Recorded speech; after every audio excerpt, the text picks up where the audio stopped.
Let's talk about raising children in Vietnam.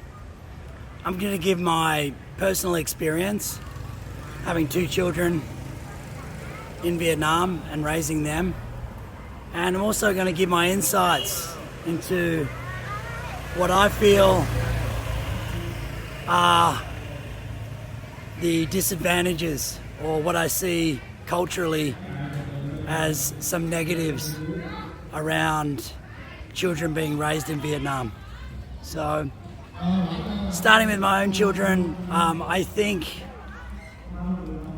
my children are still quite young, and I would say that raising young children in Vietnam, I think it's a great environment here. Anybody that's been here can see that children are well loved and they're doted upon, which I think is a good thing for young kids.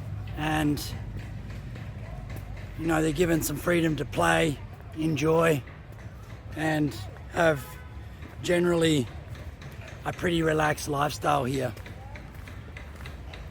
Part of my complaint about children being brought up in Vietnam is not just about the parenting, but it's also systemic. It's about opportunity, right? So, but yeah, I would say, and I've made quite a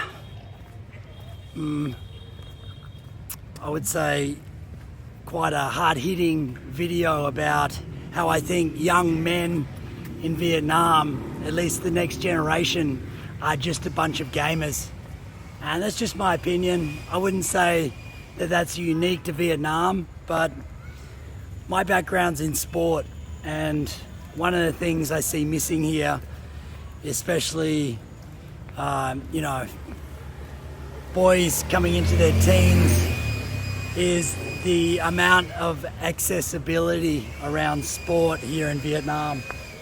And it's just one of the areas that has been really great for my development growing up, especially being a part of team sports. And all physicalness aside, I think we can understand that that's very important, but being part of a team environment inside of a sport can be very advantageous and very good for young men developing their skills, understanding how they fit in a team structure, working towards goals, etc.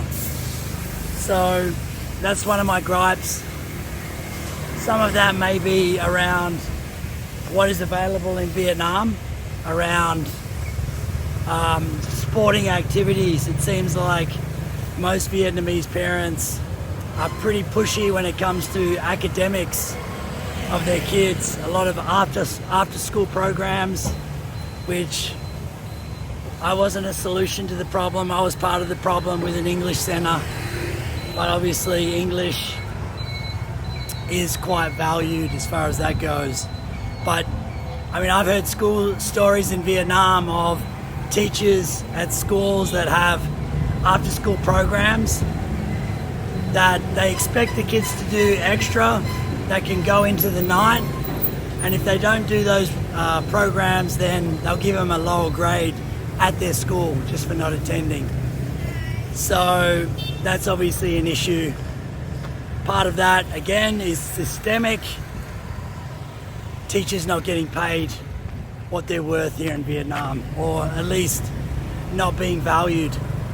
It's interesting because just a big article came out recently about how education is going to be free. To be honest, public education here is virtually free anyway. It's quite cheap. I think they should focus a little bit more on quality around that, and it wouldn't help paying the teachers a little more. So that's basically one of the issues around corruption in Vietnam, is that if people were paid better in their roles, then they wouldn't be expected to get paid in other ways. So that's kind of the bottom line with that.